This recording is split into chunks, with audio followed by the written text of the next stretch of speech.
Olá, meus irmãos, que o Eterno abençoe a todos.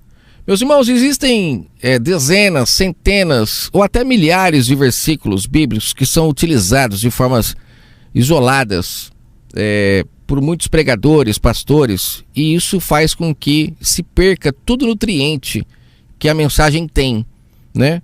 Assim como nós, no nosso corpo físico, quando vamos comer, precisamos comer alimentos que têm nutrientes, que são nutritivos para nos mantermos em pé, assim também a mensagem espiritual, ela precisa ter todos os seus nutrientes, todos os seus nutritivos, para que as pessoas não desfaleçam, não morram espiritualmente. Porque se a gente, no mundo físico, a gente não se alimentar, essa é uma outra mensagem que eu quero trazer aqui para o canal, falando sobre essa comparação do físico com o espiritual, que é perfeita quando você faz isso, você abre o seu entendimento.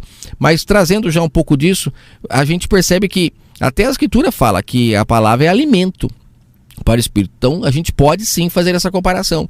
Se a gente no mundo físico a gente não se alimentar bem, a gente morre no mundo espiritual também. E o que alimenta as pessoas espiritualmente? É a palavra.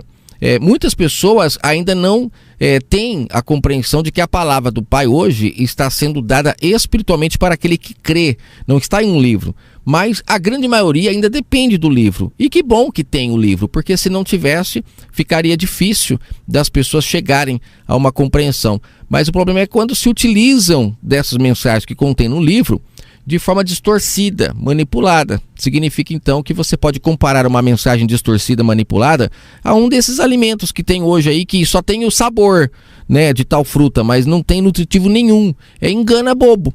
Quem fica comendo só aquilo morre. Você pegar um bolo de maçã, fica comendo só o bolo de maçã, você não vai ter nutritivo nenhum. Agora, quando você come a fruta, que tem todos os nutrientes, aí você se alimenta. Então hoje eu quero pegar aqui uma dessas mensagens que são totalmente distorcidas e eu quero colocar ela no seu entendimento de forma correta, para você compreender essa mensagem. Você vai perceber que vai te dar muito mais saúde espiritual do que como você se alimentava antes. Você vai começar agora a ter uma alimentação melhor, compreendendo esse verso dentro do seu contexto e tudo mais. Vamos lá, vamos seguir com a mensagem. É o que está escrito em Mateus 25, verso 23, que diz assim: servo bom e fiel, sobre o pouco foste fiel, sobre o muito te colocarei. Mateus 25, verso 23. Você pode perguntar para muitas pessoas sobre esse verso, todos vão lembrar, só não vão se lembrar do contexto, porque dificilmente é dito esse verso junto com o contexto que ele segue. Esse verso, ele é utilizado por diversas pessoas, querendo dizer que se ela é fiel no pouco, ou seja, no pouco salário que ela ganha, se ela tira o dízimo, se ela não deixa de dar oferta, o Pai vai colocar ela no muito, vai dar um emprego melhor, vai mudar a vida dela, né? Muitos se utilizam desse verso trazendo essa mentalidade para as pessoas, e com isso elas não conseguem entender o contexto em que isso está inserido esse verso. Mas é claro que aqui em Mateus 25, muitos ainda têm a cara de pau de até falar sobre o contexto aqui de Mateus 25, porque fala da parábola dos talentos, e dizer que esses talentos aqui está se referindo a dinheiro. Ou a pessoa fazer alguma coisa para Deus, que é cantar, pregar, aquela coisa toda para as pessoas fazerem algo. Porque mesmo que elas não dão em dinheiro, mas se elas derem o talento dela para eles ali cantando, pregando, né, sem cobrar nada, eles vão ter lucro também. Até porque eles falam que fazer para Deus, não deixar o talento ser enterrado, é fazer na onde? É no templo. Então acaba tendo atrativos para as pessoas. Quando tem um cantor bom, lota a igreja. Quando tem um pregador bom, a igreja lota. E tudo isso traz recursos para eles. Só que na parábola dos talentos, não se está falando de talento como sendo riqueza dessa terra e nem dons que as pessoas podem ter aí de cantar, de pregar. Aqui a parábola dos talentos é uma prestação de contas que o Messias teve com os líderes religiosos lá em Israel. Ah, esse homem está falando besteira. Não estou falando besteira. Analise os fatos. Analise. O Messias cumpriu a lei no seu corpo até o madeiro. Ele mesmo disse: eu não vim abolir, eu vim cumprir. Ele cumpriu as leis todas. Ele foi apresentado no templo no 8º dia. Todas as curas que ele fazia, ele mandava as pessoas irem para o templo para se apresentar aos sacerdotes. Ou seja, em nenhum momento ele descumpriu as leis. Ele guardava o sábado, tudo prática da lei. Agora, no madeiro, é que ao matarem ele, pendurarem ele no madeiro, é que aqueles homens deram um tiro no pé. Por quê? Eles crucificaram o verbo da vida. Aquele que escreveu as leis de Moisés na pedra estava sendo crucificado por eles mesmos, que receberam a lei, provando que eles não estavam mais cumprindo as leis do Pai de verdade. Então ali o Pai põe fim à velha aliança, a velha maneira de buscar o Pai, e inicia uma nova maneira, que é como? Derramando o seu Espírito Santo sobre aquele que crê. E aí as leis do Pai são colocadas no entendimento, no coração, como Paulo fala lá em Hebreus 8. E aí a partir daí, as pessoas se tornam sacerdotes em Cristo. Quem recebe o Espírito Santo, não são todos. Aí aquele que recebe se torna um ungido do Pai, como era na velha aliança, que ele escolhia algumas pessoas e, no caso, na nova, aquele que crê, que busca o Pai em Espírito e verdade, então essa pessoa se torna agora um com o Pai, não tendo mais necessidade de ter tutores, mestres, rabis, cumprindo também Mateus 23, que o Messias deixou claro, que não era para ter mais tutores, mestres, rabi, não chamar ninguém de Pai, porque só um seria o nosso Pai, que é quem? O seu Espírito Santo. Depois de entender isso, vamos voltar então lá para a parábola dos talentos.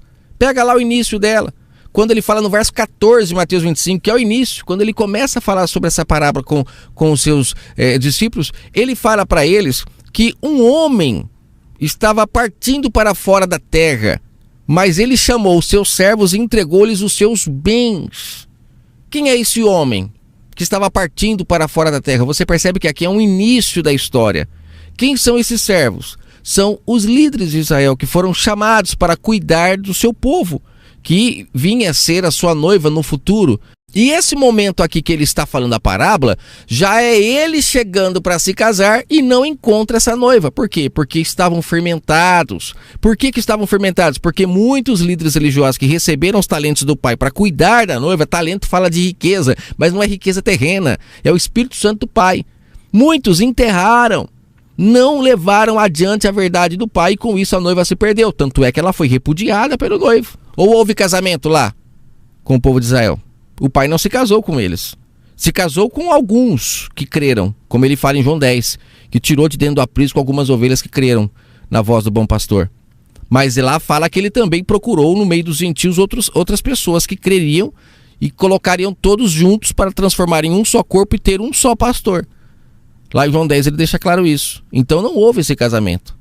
Então a gente percebe que não houve por quê? Porque esses homens não aplicaram os talentos. Os talentos falam da compreensão da verdade, da luz da verdade. E aí nós podemos até unir, né, o que ele está falando aqui lá com Lucas 16, quando ele fala dos mordomos infiéis, que são esses servos que foram chamados para cuidar dos bens do seu senhor.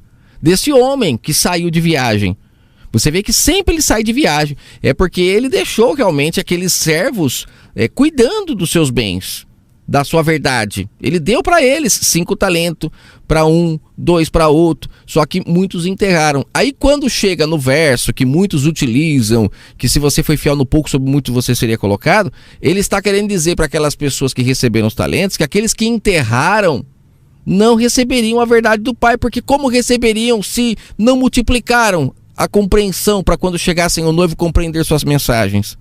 Aqueles que colocaram no banco, que essa expressão banco leva, né, os mercenários à loucura, mas ele está simplesmente usando uma metáfora para a gente entender que aqueles que aplicaram o talento, que procuraram compreender, quando chegou o noivo, poxa, não é esse aquele que nós estamos esperando? Lembra da mulher samaritana? Não é esse aquele que a gente estava esperando? Por quê? Porque ela tinha talento. Ela tinha verdade, ela tinha luz no entendimento, ela tinha azeite, é uma das virgens que não se contaminou com a prostituição. E aí quando vem o noivo, ela fala, poxa, minha lamparina está acesa, ainda tem talento, estou reconhecendo, esse é o noivo que havia de vir. E aí sai atrás dele, são as que ele conseguiu tirar desse aprisco de enganos, de mercenários, que utilizavam as palavras do Criador para se beneficiar. E lá em Lucas 16... que é o momento que ele está prestando conta com esses servos aqui de Mateus 25, que não honraram, né, o que combinaram. Lá em Lucas 16 ele fala que eles dissiparam os bens do seu senhor. Então esse homem que saiu de viagem, entregou para eles os seus bens, para eles administrarem, eles administraram muito mal. Esse administrar não está falando de dinheiro, de riqueza, nada. É falando sobre a verdade do Criador, que foi entregue de forma distorcida para o povo. Aí ele vem no verso 10 de Lucas 16 e fala a mesma coisa que ele falou em Mateus 25 na parábola dos talentos. Olha como que está fragmentada a mensagem do Pai nesse livro bíblico, está totalmente separada e a gente não consegue entender. Mas o Pai está dando compreensão para a gente enxergar, né, a verdade. Verso 10 de Lucas 16 fala assim: quem é fiel no pouco, também é fiel no muito. Quem é injusto no pouco, ou seja, infiel no pouco, também é infiel no muito.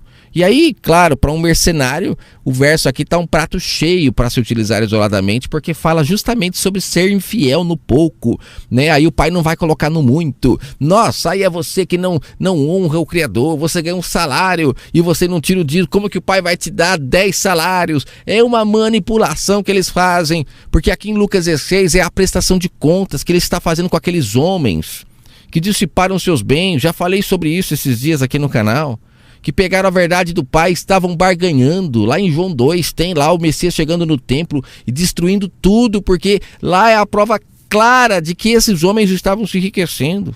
Falei sobre a parábola do rico e do Lázaro, que o rico eram eles, e o Lázaro, o povo, era o pobre, que não recebia o pão, mas só as migalhas, porque aqueles homens estavam enterrando o talento, a verdade do Pai, e estavam misturando as riquezas, a verdade do Pai, dando a mensagem de forma diluída para o povo, não de forma íntegra. Por isso que o povo estava doente.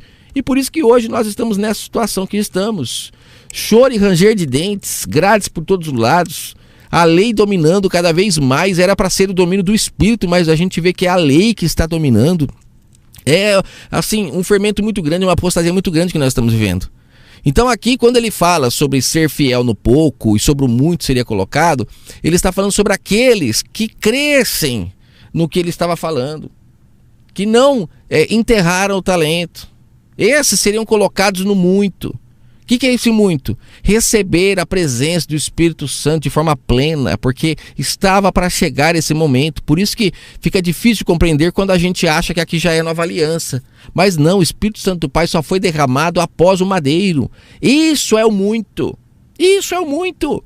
Que é ser guiado pelo Espírito Santo, não precisar mais de mestres, tutores, rabis. Imagina isso na mente daquele povo que era totalmente escravo na mão de homens.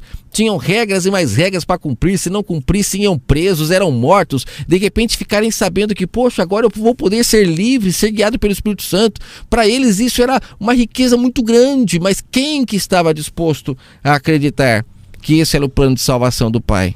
Muitos não creram, preferiram matar o verbo da vida do que crer nisso. E quando o mataram, abriram a oportunidade justamente para isso acontecer. Só que preferiram continuar nas velhas práticas, preferiram continuar ainda debaixo de homens, debaixo de leis, porque não chegou a eles a verdade. Foram tão fermentados, estavam tão em abismo, que quando veio a luz, por mais que era forte, não conseguia iluminar o tamanho das trevas. É como uma lanterna para você iluminar um matagal. Imagina uma lanterninha. Não ilumina. Agora, quando você recebe o sol da justiça, não tem trevas que fique. Já falei sobre a mensagem do dia e da noite aqui, que é maravilhosa para entender essa questão do sol da justiça. Quando chega o sol da justiça, não há estrela que você precise. Você não precisa de lua, você não precisa de estrela. Você sai das trevas, você vai diretamente das trevas para a luz. Mas tudo isso depende de você ter um pouco de talento, um pouco de conhecimento, um pouco de verdade. Porque se você não tem, tudo isso daqui são palavras jogadas ao vento. Então eu espero que essa mensagem possa ter aberto seu entendimento. Então eu vou trazer outras passagens falando sobre essa distorção que eles fazem para se beneficiar, porque quando eles falam quem é fiel no pouco, é fiel no muito, e está relacionando isso às pessoas não deixarem de ser dizimistas, ofertantes, eles estão se beneficiando da verdade. Não é o reino que está se beneficiando. Agora, quando você fala que ser fiel no pouco, né, estava se referindo às pessoas não terem compreensão da verdade, mas mesmo assim não desistiam, o Pai colocaria elas no muito, que é o quê? Receber a compreensão total, a verdade do Criador. E aqui em Lucas 16, eu já falei aqui no canal, você que já ouviu sabe do que eu vou falar. Quem não ouviu ainda, em Lucas 16, os mordomos infiéis eram os líderes religiosos. Eles foram chamados para cuidar dos bens do Criador e dissiparam os bens, estavam se beneficiando. E o Messias aqui estava chamando eles para se consertarem. Tanto é que ele usa um exemplo de um rapaz que foi lá, que dividiu o que as pessoas deviam, que se devia 100, agora coloca 50, se devia 80, coloca 40. O que ele estava tentando falar aqui para aqueles homens? Que se eles tirassem os fardos das pessoas, que é o que ele fala em Mateus 23, que eles colocavam fardos que nem eles conseguiam carregar, se eles diminuíssem esses fardos, eles poderiam até ser aceitos. Mesmo eles não tendo sido fiel no pouco, o pai poderia colocar eles no muito. Mas como iria colocar eles no muito se eles não estavam sendo fiel no pouco que lhes foi confiado? Você está entendendo o que está dizendo no contexto? O Messias estava chamando eles para se reconciliar, dá tempo ainda. A porta ainda não se fechou. Mas eles zombavam dele, como diz no contexto, porque eles eram avarentos, né? Mas isso ele estava falando para o povo de Israel, porque para nós hoje nós já recebemos esse Espírito Santo que ilumina a casa, esse sol da justiça. É uma pena que a grande maioria não quer abrir a porta para isso. Elas estão num quarto escuro, que é o abismo, falta de compreensão. O pai está batendo, querendo trazer compreensão, mas ela fica ali dentro do quarto escuro junto com o seu líder. Ela não consegue abrir a porta para que a luz entre. Aí é uma coisa que não tem como a gente, né, forçar ninguém. Não é por força nem por violência. É o Espírito Santo que insiste. Se ela não quer, faz parte. Mas nós não podemos misturar as coisas. Lá era uma prestação de contas. Então, se aquele povo que foi fiel no pouco, que não desistiu, permanecesse firme, receberiam a compreensão total da verdade do Criador. Como os discípulos receberam, como Paulo recebeu. Agora, se eles não quisessem dar crédito e também por estarem em trevas, porque enterraram, infelizmente passaria o momento e não seriam batizados pelo Espírito Santo, não receberiam a compreensão da verdade, permaneceriam em trevas, onde há choro e ranger de dentes. Não participariam do grande banquete, das bodas do Pai, que é o pão da vida, sua verdade no seu próprio entendimento. E só para finalizar, você que admira o entendimento de Paulo, a compreensão que Paulo teve da verdade do Criador, não é só ele que pode ter essa compreensão. O Pai quer dar a todos aqueles que creem. Quem crê, recebe o Espírito Santo, é batizado e se salva. Mas trouxeram até isso como sendo um batismo na água, o batismo de João, e aí as pessoas não recebem a compreensão. Aí fica só sendo Paulo, aquela pessoa que foi iluminada, e o restante da humanidade fica dependente de ler Paulo para saber alguma coisa. Não, todos podem receber. Né? E Paulo não recebeu essa compreensão porque aprendeu alguma coisa com Gamaliel lá, que era o seu líder religioso. Muito pelo contrário, ele falou que o que ele aprendeu com os homens ele considerou como esterco. A compreensão veio do Criador, cumprindo o que eu estou falando aqui, que o Pai colocou ele sobre o muito. Mesmo que ele não foi fiel no pouco, porque a gente sabe que ele perseguia as igrejas, né, que eram as pessoas, não é um templo, claro, que a igreja do Pai são as pessoas. Ele perseguia, ele matava, só que quando chegou a luz, ele não fechou a porta.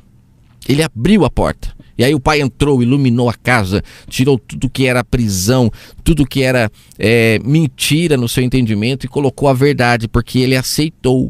Então é isso que o Pai quer, né? Mas é interessante entender o contexto todo para você não ser presa de homens que ainda se utilizam desses versos para trazer para si o benefício, para lucrar. Aí esses são os mercenários que o Pai vai prestar conta e que não aceita em seu reino essas pessoas. Por isso que eles trazem mensagens enganosas, porque eles não têm luz no entendimento, continuam nas trevas. E o pior que são as pessoas que seguem esses homens, porque caem no mesmo abismo que eles se encontram. Que o Eterno abençoe a todos e até a próxima.